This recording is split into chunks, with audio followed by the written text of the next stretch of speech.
ProTech sent me both the plug wire, so the red wire we're using, and what we're going to take a look at here in a little bit, the 45-degree boot.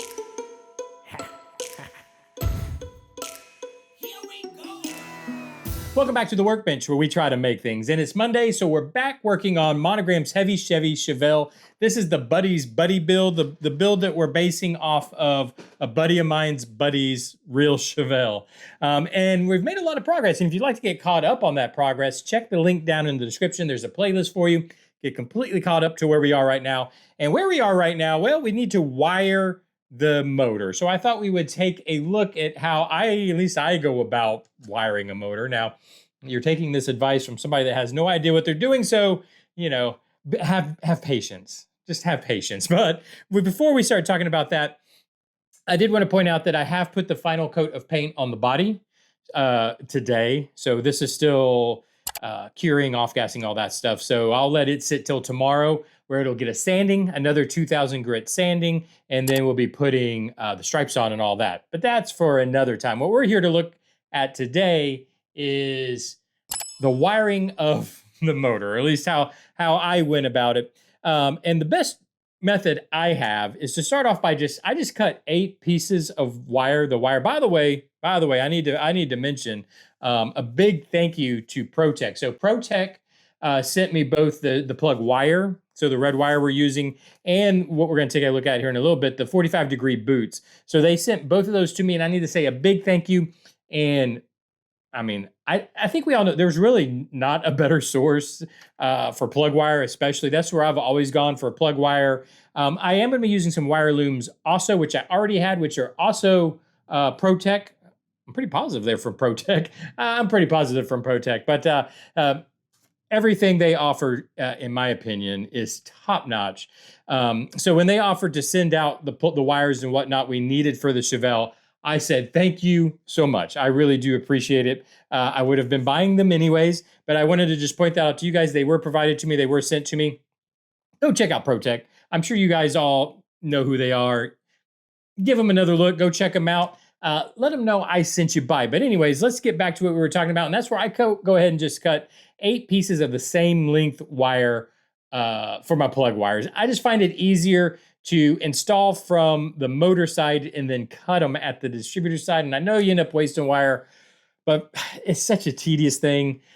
That's just how I go about doing it, because it makes my life just a little bit easier. But anyways, and the other thing that I do is I add the looms first. Like, the first thing I do is put the wire looms on the wires. So I'll put, starting with the 4 the 4 wire loom, then the 3 wire loom, then the 2 wire loom, and have all of those pre-installed. So it holds the wires together, which just makes it easier for me. And it's easier to do them as a group than to try to add those looms on later. Anyways, that's just how I go about it. But then I go ahead and add the boots on.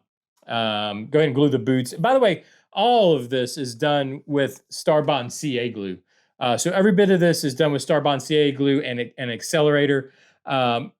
Makes it way easier. Again, if you want a discount on some great CA glue, check the link down in the description. There's a link there and a discount code for you. You can get a discount on some great CA glue. So make sure and do that. But all of this has been done with CA glue, specifically in this case, Starbond. Yeah, and that's what I use to attach the 45-degree boots, again, from ProTech. And then now I went ahead and drilled the holes. So I kind of waited later to drill the holes, because I didn't know exactly how they were going to match up in with the headers and whatnot. So it's kind of late in the process. Usually I'll drill the holes for the boots before I even paint the thing, like way back in the beginning of the process. But I did kind of wait, because I didn't know how those headers were going to sit. In other words, I didn't want to drill a hole and then it get covered by a header. That's just how I went about it this time. 6 of one, half dozen the other, in my opinion, when you actually drill the holes. You got to be a little bit more careful not to break the motor apart, I guess. But it's well glued with Starbond CA glue, so didn't really have any issues there. Then I realized, guys, we need to change the transmission. I kind of completely forgot about the fact that we were going to change the transmission from a standard transmission to the automatic, to the Turbo 400. So I thought before we start putting really fragile pieces on, like the plug wires and whatnot, better go ahead and cut the transmission off. And I just used my Dremel. Just cut it off with a Dremel. Then I ground it down a little bit with a Dremel. Then I sanded it. So now we basically have no transmission, as you can see here. And then I had a transmission printed out. I printed out two of them because I'm using one with the 1955 Cameo, and then I was going to use one with this build also. But as you can see, the transmission is about two and a half millimeters short, so it's a little small. And I'd like it to match up to. I'd like it to go ahead and match up to this drive shaft. I'd rather not have to modify something else. So I'm going to reprint it. I'm going to reprint the transmission, probably 2 millimeters bigger. So, longer, and it'll just upscale it because it was sitting a little small on the bell house or at the flywheel, whatever you want to say.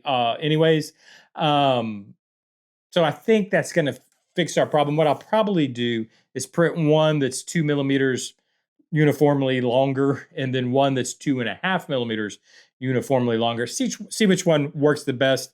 I did have the one here. This is the mock-up motor transmission for the Cameo.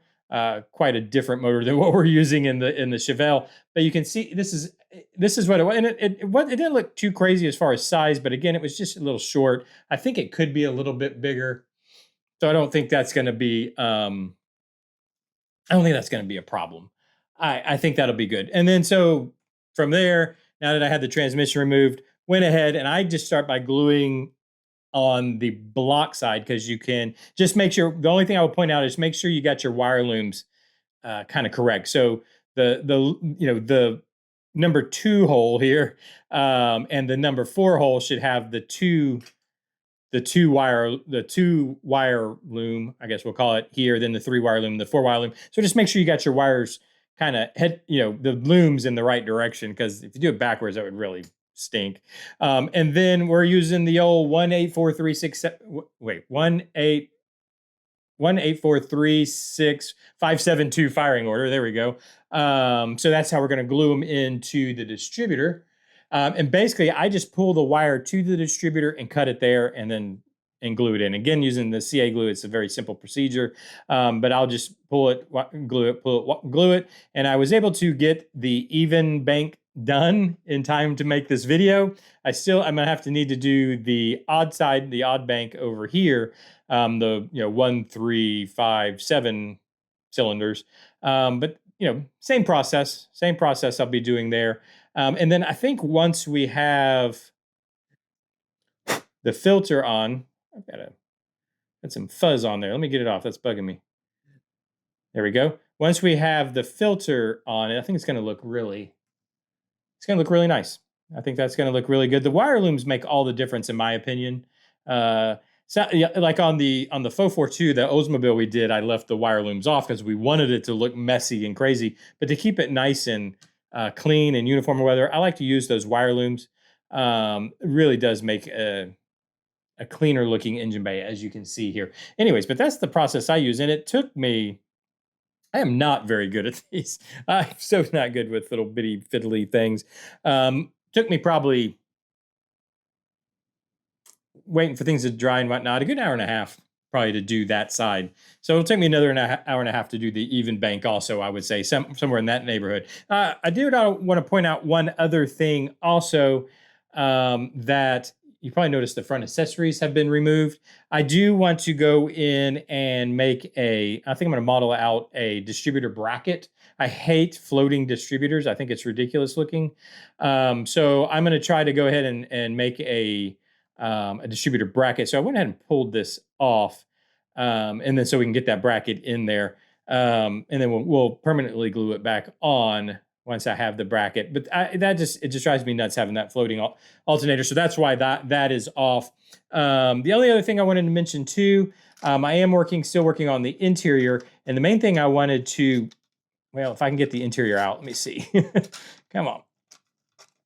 There we go. The main thing I wanted to mention about the interiors, we've got those two little wires that run, or the two little pieces of chrome that run in the on the down the door panels, front and back, and all that. And I wasn't sure how to do it. Well, Bruce left a great comment for me about using thin wire to do that, and I think that's a great idea. So that's what I think I'm going to do. I'm going to find. This is for next week, by the way. I'm going to find some thin wire and make that happen because I think we could really make a nice, two nice clean lines like that. So I'll be looking for some wire to do that with, and we'll take a look at that next week. I'll finish wiring up the motor for next week, and I'll also get the new upsized transmission on, and that way then we can get the air cleaner glued on. I'm going to get the alternator brake bracket for next week.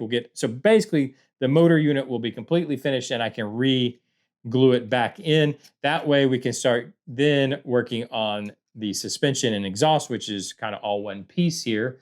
We'll be able to get that in, and then we'll start heading forward with the wheels, and we'll start making some really good momentum. And we're making good momentum now, I think, too. I'm also going to go ahead and get the stripes on and the clear coat and everything done for the body for next week, too. So we'll have that ready to go. But if this is something that you're interested in keeping up with, make sure and hit that subscribe button.